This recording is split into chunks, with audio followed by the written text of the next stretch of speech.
बाबा जी और हजूर जी की प्यारी संगत जी, सभी को राधा स्वामी जी। संगत जी, आज हम आपके साथ एक सच्ची घटना को साझा करेंगे। जे किसी व्यक्ति के जीवन में घटित एक सच्ची घटना है और जे घटना उसके जीवन की सबसे बड़ी चमत्कारी घटना है। साखी सुनने से पहले चैनल को सब्सक्राइब जरूर करें जी।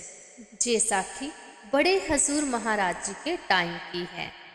गुरु प्यारी सात संगत जी, तो चलिए हम उस साखी को सुनते हैं जी। बात है सन 1986-87 की। एक बहुत ही गरीब परिवार हुआ करता था और उस परिवार का गुजारा बहुत ही मुश्किल से चलता था। उस घर में एक सत्संगी भाई, उनकी बीवी और उसके 4 बच्चे रहते थे और वो परिवार बहुत गरीब था।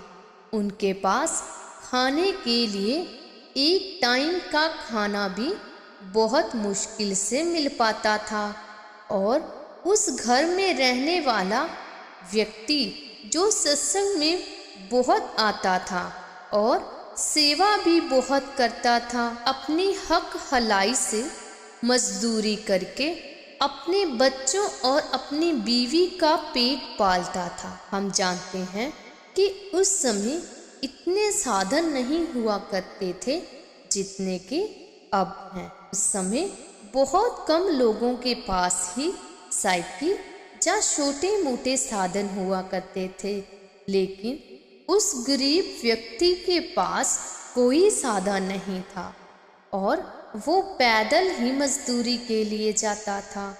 वो रोज़ाना मजदूरी करता और एक टाइम की रोटी ही कमा पाता था। उसके घर के हालात काफ़ी मुश्किल चल रहे थे। एक तरफ उसकी गरीबी और दूसरी तरफ उसका मालिक के प्रति प्यार भी बहुत था। क्या होता है कि डेरे में बाबा जी भंडारा करने वाले थे। उसके सारे दोस्त जहाँ सेवा के लिए और भंडारा सुनने के लिए आ रहे थे। उसका मन भी चाहता था कि वो भी सेवा करने जाए।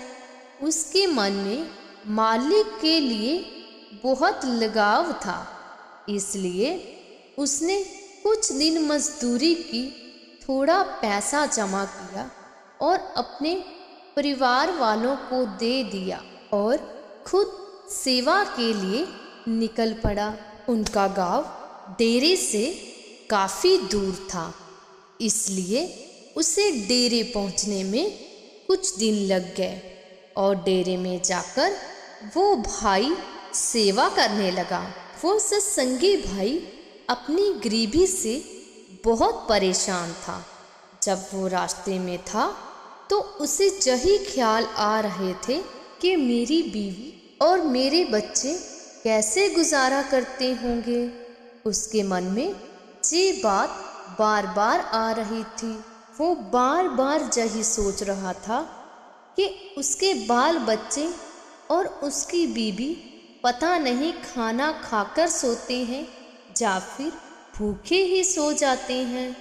जब वो सेवा करता है तो सेवा करते समय भी उसके मन में बार बार यही ख्याल आते रहते हैं। वो अपनी गरीबी से इतना परेशान था कि उन्हें एक टाइम का भोजन भी बहुत मुश्किल से मिलता था। उस समय बाबा जी सारी संगत के साथ बातें किया करते थे और सवाल जवाब भी किया करते थे। उस भाई ने बाबा जी से अरदास की कि बाबा जी, मेरे घर में मेरे बाल बच्चे और मेरी बीवी अकेले हैं। हमारे पास खाने के लिए एक टाइम का भोजन बहुत मुश्किल से मिल पाता है, लेकिन मालिक को तो हमारी सभी अवस्थाओं का पता होता है कि हम किस परिस्थिति से गुजर रहे हैं।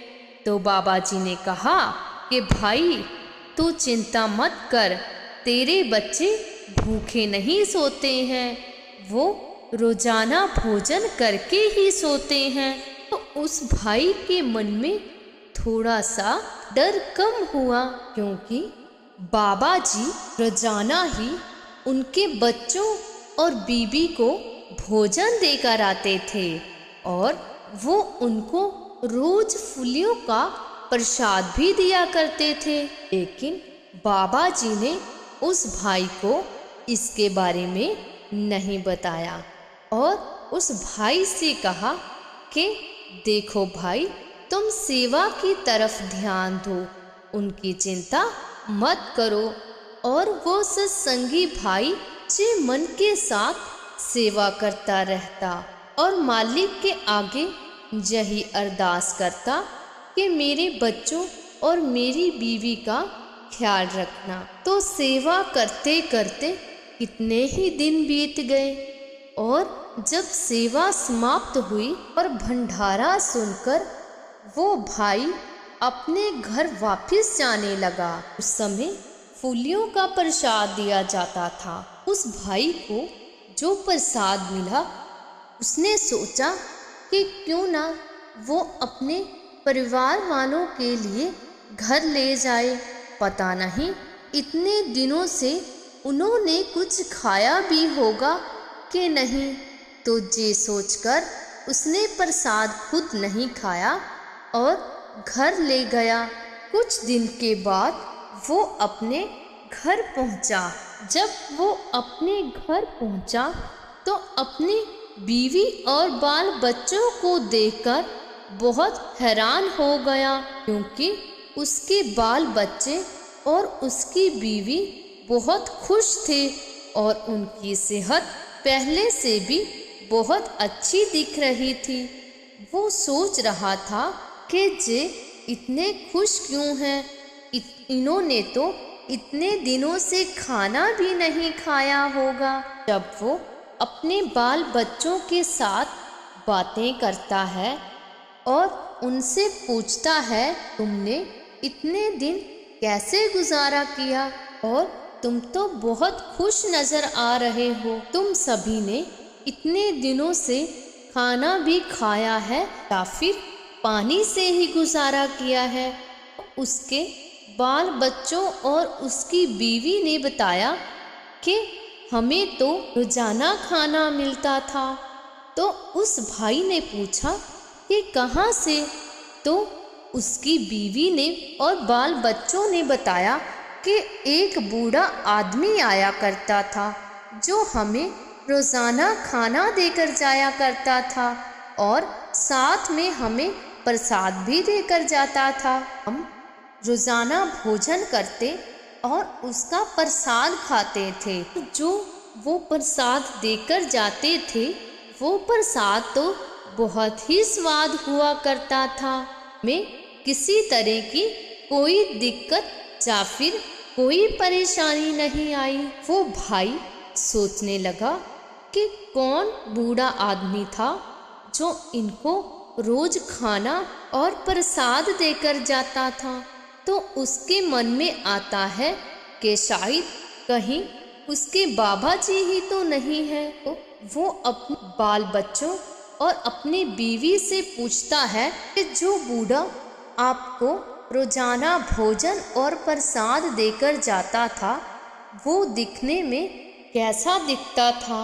तो उन्होंने बताया कि वो बूढ़ा व्यक्ति का काफ़ी ऊंचा लंबा था और सफ़ेद कपड़े पहनकर ही आता था और उसकी दाढ़ी भी सफ़ेद थी। उसके का नूरी स्वरूप इतना सुंदर था कि हम तो जाना उसके साथ बातें करते करते उसी को ही देखते रहते थे और वो रोजाना हमें भोजन खिलाकर चला जाता था। जब वो डेरे से लाया हुआ प्रसाद अपने बच्चों को दिखाता है और पूछता है क्या कहीं ऐसा तो प्रसाद नहीं वो देकर जाता था। तो उन बच्चों ने कहा हाँ पिताजी, वो ऐसा ही प्रसाद हमें रोजाना देकर जाया करता था।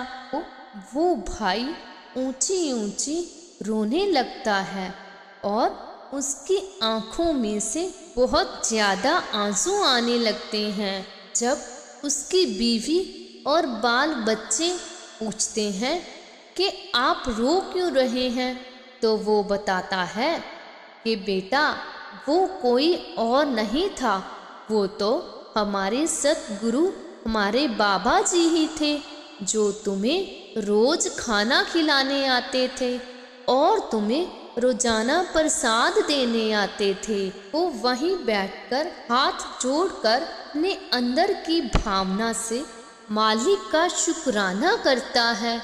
वो कहता है कि शुक्र है मेरे सच्चे पातशाह, आपने मेरा और मेरे बाल बच्चे का इतना ध्यान रखा। उसके बाल बच्चे और उसकी बीवी भी बाबा जी का अंदर से धन्यवाद करने लगे।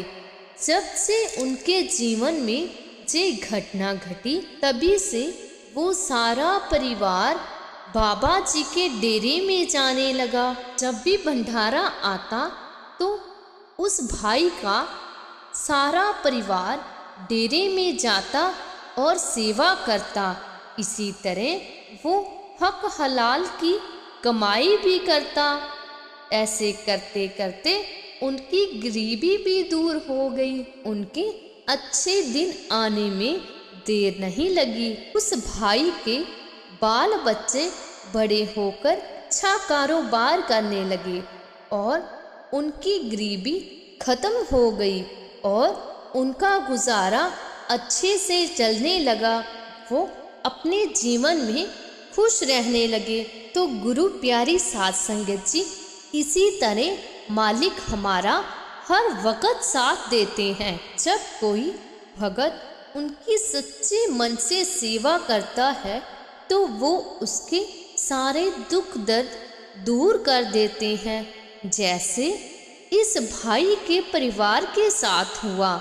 जब वो सेवा के लिए आया तो बाबा जी रोजाना उसके परिवार को खाना देने जाते और कभी भी उन्हें भूखा नहीं सोने दिया।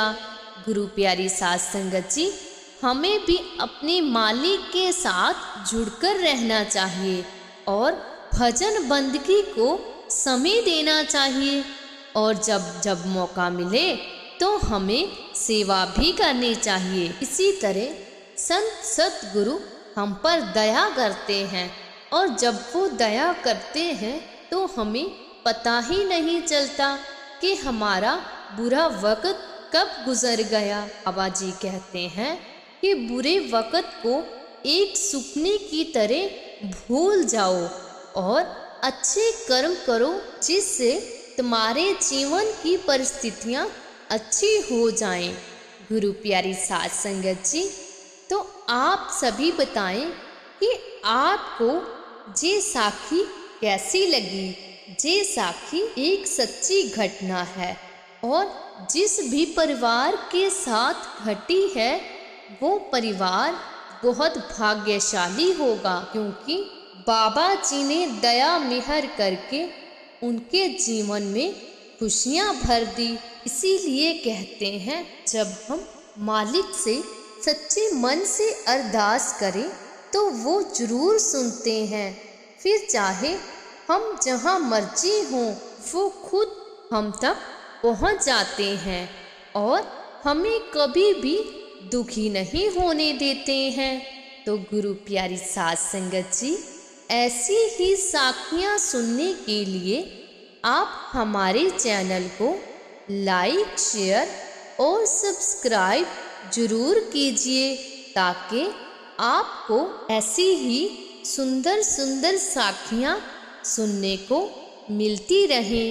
सारी संगत ने कमेंट में राधा स्वामी जरूर लिखना है और आपके साथ भी ऐसी कोई घटना घटी है तो जरूर बताइए और राधा स्वामी भी जरूर लिखिए। और साथ संगत जी, आप साखी को पूरा जरूर सुना करें, क्योंकि इन साखियों से हमारे जीवन में खुशियाँ आती हैं और हमारे कर्मों का बोझ भी हल्का हो जाता है। तो गुरु प्यारी साध संगत जी, राधा स्वामी।